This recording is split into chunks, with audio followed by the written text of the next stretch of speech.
Hello, welcome back to my channel. My name is Kelsey and I'm here today to do the Shellfish book tag.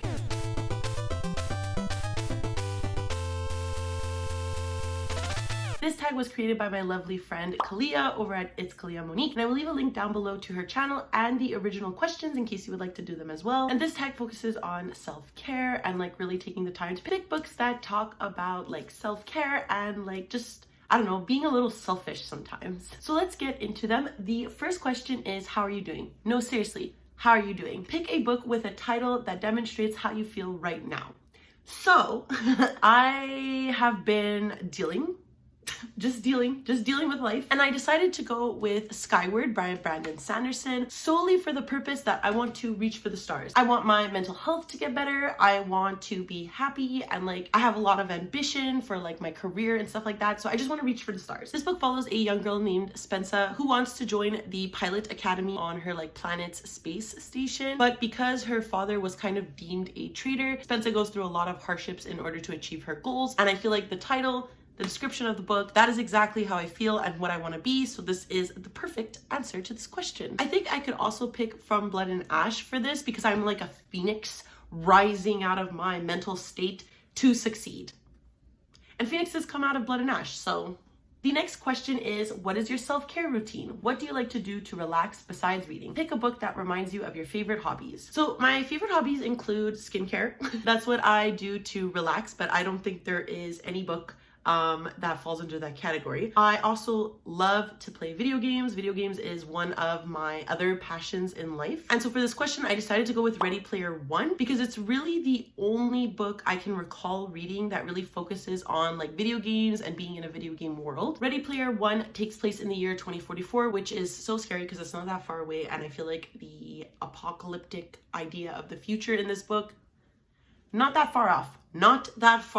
It basically follows a young man named Wade Watts who enters this like competition after the creator of this utopian game called Oasis dies and passes along this like tournament to kind of find 3 eggs so that people can like win a big prize at the end. One of my favorite books when I read it, I don't know if I would read it now, if I would like it as much, so we're gonna keep it in the past, but this is my answer to this question. The next question is, representation matters. Find a book with a main character that reminds you of yourself. When I think about characters that remind me of myself, I always think about characters who are kind of strong-willed, but a little bit of a bitch when they're angry or sad, and that's how they like cope with their mental health. And I always think about Penny from Emergency Contact. Emergency Contact follows a girl named Penny who just started her first year at university. She is in kind of like a writing program and she's discovering how to be a writer while she's so far away from home. It also follows a boy named Sam who is this like tattooed baker, and the two of them kind of cross paths and become each other's like emergency contacts, so whenever they need one another they'll just text each other. And this book, absolutely a 5-star read. It was so good. I loved it so much, and I think part of that is because I identified so much with Penny and the way that Penny responds to situations, the way she acts, the way she kind of has to track back and like apologize and stuff like that. And I think Penny is very much me at the time of university, so I really love her. And if you haven't read Emergency Contact, I would highly recommend, especially if you like older YA contemporaries. The next question is laugh therapy. Find a book that had you smiling so much that your cheeks hurt. And for this, I'm gonna go with a really recent read because it is the one in my memory that I laughed at most recently, and that is The Strange Case of the Alchemist's Daughter by Theodora Goss. The story essentially follows Dr. Jekyll's daughter named Mary, and Mary is kind of trying to find out what happened to her father because he disappeared. In order to do so, she teams up with Sherlock and Watson to discover the mystery surrounding her father, and along the way she meets a bunch of daughters of other famous classical literary people. But this novel is written in a way that's really funny, so when Mary starts to meet up with these daughters of classical figures like Diana Hyde or Catherine Moreau or like Justine Frankenstein, for example, the story starts to blend in a way because you find out that the characters are kind of writing this story themselves, and so they interject each other when things don't go the way that they want it to, or when they're like describing what happened. One of them will be like, that's not how it happened, that's not what I was wearing, or you're so pretentious, why are you describing yourself this way? It's really funny, really interesting. I am currently reading the second book in this series and it's still so cute cute, and I just love it, and it really, really, really does put a smile on my face. The next question is cry therapy, because balance matters. So we just had a question about how we laughed. Now we'll have a question about how we cry. So we need to find a book that let you get a good cry out. Definitely, if you've seen my most recent wrap up, All My Rage by Sabaa Tahir is not the most recent book to make me cry, because I've been, like I said, in a very emotional state. So a lot of things have been making me cry lately, but All My Rage made me sob.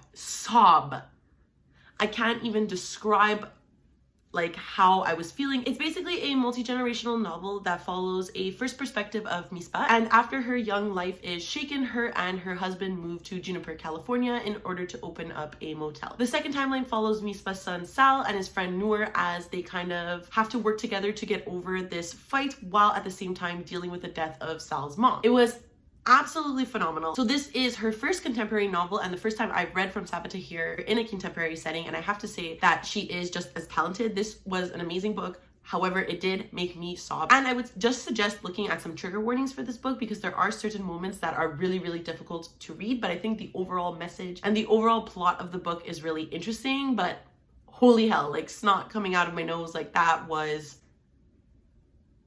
a crazy cry. The next question that I absolutely love is 3 qualities I love about myself are. So to find 3 books that remind you of what you love about yourself. So something that I love about myself is really how engaged I am with literature and how much I enjoy reading it. Yes, this is like a tone to my English degree. However, I've always been a reader. I've always really been into reading, and I just love how I can go into a book and immerse myself in the world and really look at things critically, but also at the same time notice the charm and the sense of enjoyment that I get from reading. So I decided to pick All Is Well by Mona Awad. The sole reason I picked it for this answer specifically is because this is a reimagining of Shakespeare's Macbeth. Macbeth is one of my favorite Shakespeare plays, and this essentially follows a woman named Miranda who, after a tragic fall off of a stage, loses her dream of becoming an actor and starts to teach at a local university. She really wants her students to perform the play All's Well That Ends Well, but the students are hell-bent on doing Macbeth. I just loved every literary reference in this book. It was so cleverly crafted. I love that I've read from Macbeth before. I've studied Macbeth, and I was therefore able to go in and really analyze everything and notice specific things that are specific to Macbeth. This was absolutely an amazing experience, and I love that. And I just love literature, basically. And the next answer I have is Girls of Fate and Fury by Natasha Nagan. And even though I have not read this 3rd one yet, I haven't finished out the series, I really love the feminist aspects of the book and the strong will that some of the characters have. And not to toot my own horn, but I think that I am a pretty strong-willed person. I am very, very loyal to the people that I love, and I will defend them until the death. And I just love everything that Natasha Nagan has entered into this book. And I just think that she is a wonderful writer to brilliantly craft these themes into a fantasy setting. The main characters, Lei and Wen, are also incredibly strong characters. They are sent to the Demon King in order to become his concubines, and they work together to kind of start a revolution and defeat him and kill him. Loved the first book. I can't wait to finish this off, and I definitely see myself in 2 of these characters. And finally, the last book is also one that I haven't read, but I really went with it for the title. This is The Storyteller by Dave Grohl. I absolutely love Dave Grohl. I love the Foo Fighters. They are one of my favorite bands. So obviously I bought this book for that reason. This is basically a book that really captures different moments in Dave Grohl's life and him looking back on them and how they changed him as a person. But for me, I really identified with the title of the book. Even though I haven't written anything or worked on my writing project at all, I definitely consider myself a storyteller. I am someone who loves to stand in front of a crowd. I love talking to people. I love telling people. Sometimes some people may say I am an oversharer. Neither here nor there. I love telling stories. I've definitely all my life identified with being a storyteller. I just love the concept of talking to other people and sharing each other's experiences. So that's why I picked this book. And these are the 3 books that I would use to kind of describe my best qualities. The next question is, I trust you with my heart. Who are your autobuy authors? Kalia trusting me. Thank you, Queen. My first autobuy author, definitely V.E. Schwab. I read the Darker Shade of Magic series probably 5 years ago at this point, and it completely changed my life. I absolutely fell into that series, love that series. I love everything about that series. And from then on, I've read everything that V.E. Schwab has published, besides her most recent Villains graphic novel, which I plan on reading anyways this month. But I just love everything about V.E. Schwab. I love the way she writes atmosphere. I love the way she writes fantastical world. She is just brilliant. I love her, and I will read literally anything that she publishes. She could literally sneeze on a napkin and I would be like, Thank you so much. Brandy Sandy is obviously my second auto-buy author. Same time, I probably discovered him around 2015, 2016, and I absolutely fell for the Mistborn series. It completely opened me to a new world of fantasy. Right now, I have read almost everything he's published. I'm a little scared of finishing the Stormlight Archive to where it is right now, to what is published right now. So I haven't continued, but other than that, I've pretty much read everything he's written, and I absolutely love Brandon Sanderson. I love his worlds, I love his characters, I love the themes that he has in his books. I think he's a masterful fucking creator. I don't know how the hell he does it, but this man really says, I'm publishing 4 books a year, and too bad for your bank account, Kelsey, because like I said, he's an auto-buy author. I'm gonna do it. The next auto-buy author for me might come a little bit as a surprise, but it's definitely Sarah J Maas. I am Sarah J Maas trash. I have read everything that she's published, and I will read everything that she's published. Sarah just has something within me with her characters that I just absolutely adore. I definitely have faults with Sarah. I've definitely given Sarah 2 stars. I just can't resist her writing. I can't resist the characters that she creates. And even though I feel like Crescent City, to me, is her weakest work, I will definitely be continuing with the series, especially with what happened with House of Sky and Breath. We might have a tumultuous relationship, but like, it's love on both ends, you know? And then lastly, I would probably say Matt Haig. Even though I haven't read everything from him, I have all of his books. I just really need to get into that backlist I've accumulated from him, and I will definitely be reading anything he's published. I quite like his newer works, so I think that his more recent works will be more appealing to me, but he's definitely someone that I would consider myself reading from. And definitely R.F. Kuang is another auto-buy author for me, probably Lee Bardugo too. I have a lot of auto-buy authors, which is why I have no money. The next question is lesson learned. What are some books that contribute to your growth? So the only book I could think of when I was really planning my answers for this tag is Bottle Rocket Hearts by Zoe Whittle. This book really changed me as a person. I read this at the beginning of my second bachelor's in my English degree, and this book really made me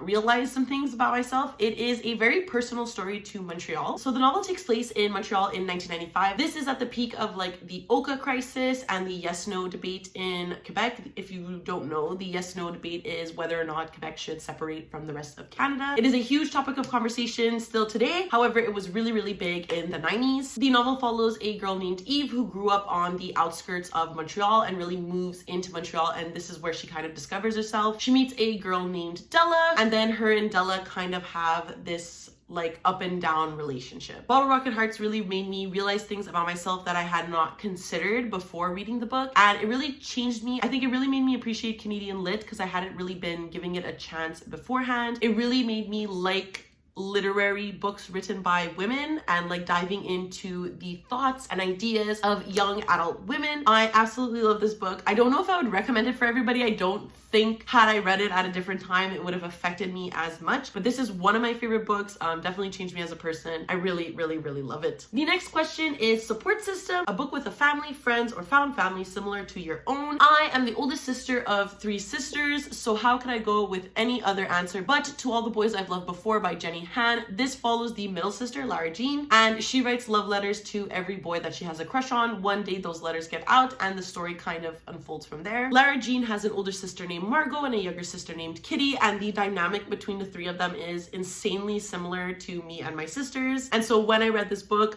it really, really, really meant a lot to me at the time. It was the first time that I saw like 3 sisters kind of within a novel that were strangely similar to me and my sisters, and I just absolutely adored this. If I could go back and reread this for the first time again, I know it would mean the same amount to me. I have been debating rereading it just to get that nostalgic feel for the series again. But yeah, this book means a lot to me for that kind of family dynamic. And the last question is to spread the love, tag some creators. So firstly, I'm gonna tag my friend Barbara over at Barb the Reader. I will leave a link down below to her channel. She just recently started, so if you could go give her some love and support, that would be great too, but I would love to see her do this tag. I'm also gonna tag Mackenzie over at Books with Kens, and I'm also gonna tag my bestie, baby, little angel, Danny over at Current Chapter. I literally mention her every single video, so if you're not following her, go down and subscribe. I also forgot to mention that I purposely wore my friend's merch. It says, talking about mental health is cool. One of my best friends runs the Instagram account Self-Care Spotlight. I always leave her tagged in the description because she did my channel art and I absolutely love her. And if you would like to follow a self-care Instagram, I would highly recommend her, obviously. But that's it. I hope you enjoyed this tag. Thank you, Kalia. It was so fun to do. Thank you for tagging me. I hope everybody that I tagged does it as well. If you would like to follow me on any of my other social medias, I do leave a link down below to my Twitter, Goodreads, and Instagram if you would like to follow me there. But because it is the end of the video, my last request for some self-care is to like, subscribe, and ring the notification bell because it does wonders for my channel and makes me feel really good. But that's it. I never know how to end these things.